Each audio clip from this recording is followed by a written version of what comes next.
Oke, assalamualaikum warahmatullahi wabarakatuh. Halo sobat channel YouTube Asnan Wae. Pejuang skripsi, gimana kabarnya? Semoga sehat walafiat ya. Kita selesaikan sampai akhir skripsi, terus kita menyandang gelar sarjana. Oke, balik lagi di rubrik KTP ku, bahas tuntas penelitian kualitatif dan kuantitatif. Kali ini kita akan sharing tentang penelitian kuantitatif dengan metode eksperimen ya. Dengan rancangan penelitiannya adalah post-test only control design ya. Ini menurut Ari Kunto 2014. Jadi ini eksperimen, yaitu tetap dengan perlakuan ya, dengan treatment gitu ya. Tetapi ini treatmentnya adalah nanti kita ukur dengan post-test ya, dengan tes akhir pasca pembelajaran. Baik, ini salah satu tawaran ya yang mungkin bisa dilakukan teman-teman untuk menyelesaikan skripsinya. Contoh judulnya adalah seperti ini kawan-kawan.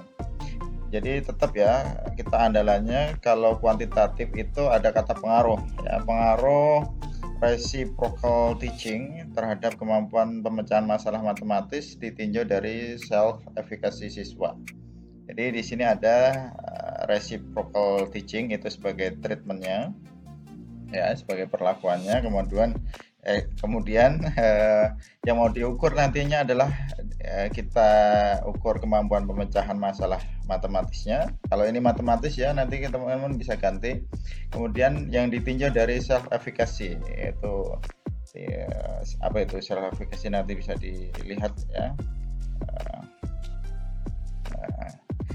Oke, di Google self efficacy, keyakinan ya. Nah, tinggi, sedang atau rendah. Ya, kita langsung ke bab 3-nya ya kawan-kawan. Seperti sudah ada di judul tadi, jadi ini adalah metode eksperimen, artinya ini perlu treatment ya. Tetapi kita rancangan penelitiannya adalah post test only, artinya hanya post test sebagai kontrol desain di sini. Sampelnya yang kita gunakan tentunya adalah yang bersifat homogen ya, artinya memiliki kemampuan yang sama. Jadi kita bisa memilih sampelnya itu dengan teknik SRS ya, atau simple random sampling, atau secara acak sederhana saja, nggak usah perlu yang macam-macam. Misalnya kita ambil 2 kelas ya, dari kelas 7 katakanlah di SMP. Kita ambil kelas 7A dan 7B, di mana satu kelas itu nanti sebagai kelas eksperimen, satu kelasnya lagi sebagai kelas kontrol. Ingat kawan-kawan ya, ini kedua kelas ini asumsinya itu adalah kemampuannya itu bersifat sama ya, kemampuannya itu bersifat sama. Jadi biasanya kan 7A, 7B itu kan dekatan ya, jadi dia 11-12 gitu ya. Oke, apa yang harus kita lakukan di langkah awal? Maka kalau melihat judulnya tadi, karena ada self efficacy, kita mau tahu kepedean mereka ya, si anak itu tinggi, rendah, atau keyakinan gitu ya, self efficacy.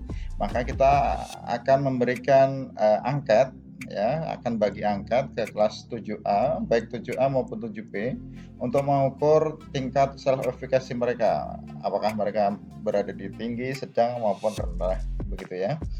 Setelah kita bagi angket, maka kita akan memberi perlakuan. Nah ini memberi sentuhan treatmentnya, yaitu berupa pembelajaran, katakanlah 3 kali ya, ini disesuaikan ya kawan-kawan ya. Ada yang disesuaikan dengan batas minimal. Biasanya kan ada 2 begitu ya batas minimalnya, maka 3 bisa. Dimana kelas eksperimen, katakanlah kelas eksperimen kelas 7A ya, kita akan beri dengan pembelajaran reciprocal teaching, artinya pembelajaran terbalik ya, reciprok ya, jadi apa, prok. Sedangkan satunya kelas 7B itu sebagai kelas kontrol ya, mohon maaf, kelas 7B itu pakai yang konvensional ya, ekspositori atau ceramah, pembelajaran langsung. Setelah itu ya, jadi kelas 7A diajar dengan ini 3 kali, kelas 7B diajar biasa, nggak usah pakai model-model RT ya, ini RT. Setelah itu maka kita akan memberikan tes akhir ya. Kuncinya kan di sini, karena ini tadi post test only, maka kita berikan post test. untuk mengukur kemampuan pemecahan masalahnya baik di eksperimen maupun di kelas kontrol ya. Jadi kita beri itu di akhir setelah pembelajaran. Kemudian instrumen yang kita gunakan tentunya adalah ada yang namanya tes pemecahan masalah ya, untuk mengukur kemampuan masalah matematisnya. Kemudian juga angket untuk melihat tingkat self efficacy-nya. Itu dari Semakin ya, biasanya angkat itu dari Semakin untuk self efficacy di 2010 itu ada 25 butir pertanyaan kalau tidak salah tentang self efficacy. Nah, kemudian pertanyaan penelitian yang ada atau rumusan masalah gitu ya, sama aja atau yang mau kita kepoin itu ada 3, yaitu yang pertama, apakah terdapat perbedaan kemampuan pemecahan masalah matematis antara siswa yang belajar dengan RT, bukan rumah tangga ya, tapi reciprocal teaching, dan yang dengan konvensional ya. Apakah terdapat perbedaan kemampuan pemecahan masalahnya, kan itu tadi ya, antara siswa yang belajar dengan RT maupun dengan RW, dengan konvensional ya. Nah, ini ada tanda tanya. Kemudian yang kedua, apakah terdapat perbedaan kemampuan pemecahan masalah ditinjau dari tingkat efikasinya, self efikasinya? Ya, apakah terdapat perbedaan kemampuan pemecahan masalah ditinjau dari self efikasinya, tingkat self efikasi? Kemudian yang ketiga, apakah terdapat pengaruh antara interaksi? Ya, ini perlu digarisbawahi, interaksi antara model baik itu RT maupun tadi konvensional ya, dan juga self efikasinya terhadap kemampuan pemecahan masalahnya. Jadi kan tadi kalau teman-teman lihat di awal tadi adalah pengaruh reciprocal teaching terhadap kemampuan pemecahan masalah ditinjau dari kan tadi ya self efikasinya. Jadi mau dilihat yang ketiga adalah pengaruh, apakah terdapat pengaruh interaksi antara model dan juga self efikasi tadi. Oke ya, maka itu tadi kalau sudah kita rumuskan semuanya secara rapi seperti itu akan sangat simpel nantinya untuk melakukan yang namanya uji-uji ya. Kawan-kawan, untuk melakukan uji di sini, maka untuk menjawab semua pertanyaan penelitian tadi yang ada 3 ya, maka harus dilakukan namanya itu uji hipotesis. Kita gunakan teknik analisis data ANOVA 2 jalur ya, TWIS. Nah, tetapi sebelum uji hipotesis kita harus menguji uji prasyarat data, yaitu uji normalitas dan juga uji homogenitas. Apa gunanya uji normalitas? Untuk melihat kenormalan ya, apakah data itu terdistribusi normal atau tidak. Nah, artinya di sini baik di kelas eksperimen maupun kontrol, apakah itu terdistribusi normal, itu pakai uji Kolmogorov-Smirnov ya. Ini semua pakai SPSS kawan-kawan, nanti yang perlu SPSS ada di link. Kemudian uji homogenitas, yaitu untuk menguji apakah sampel yang diambil itu memang dari populasi yang homogen atau enggak, atau jangan-jangan cuma asumsi belaka. Itu dengan uji Levene ya, Levene. Maka setelah uji normalitas dan uji homogenitas itu dilakukan dan terpenuhi bahwa normal, datanya normal dan juga homogen, maka lanjut ke ANOVA 2 jalur. Cekidot.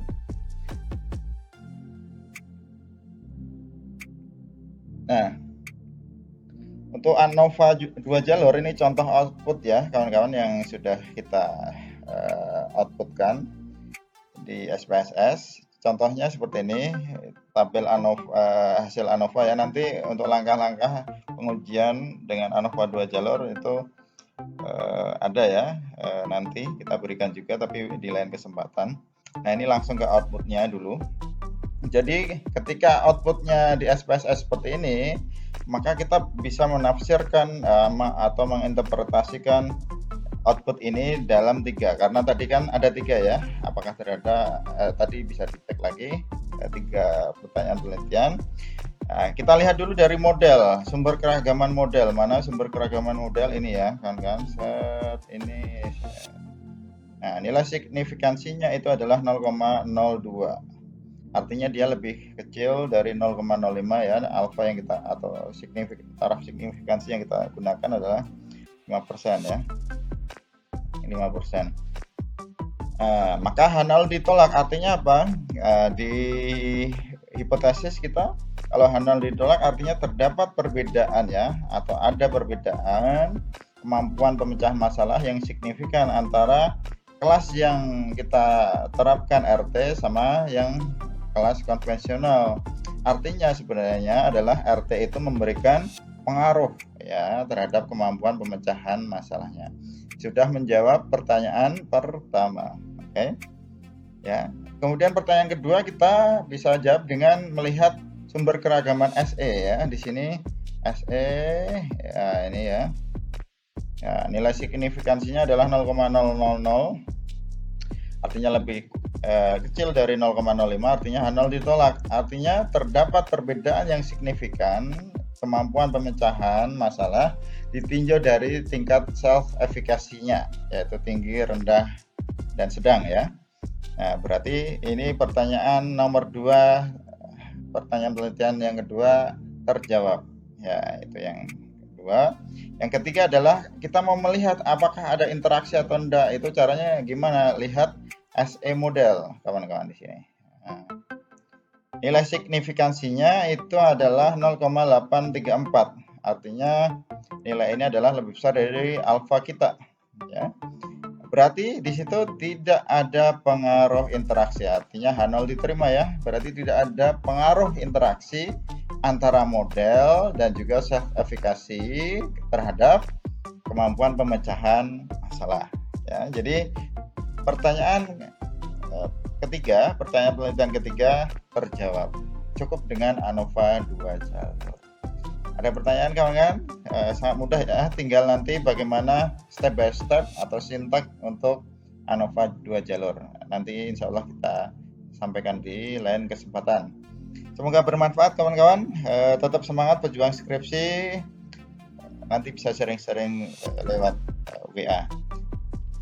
Semoga bermanfaat, tetap bahagia. Assalamualaikum warahmatullahi wabarakatuh.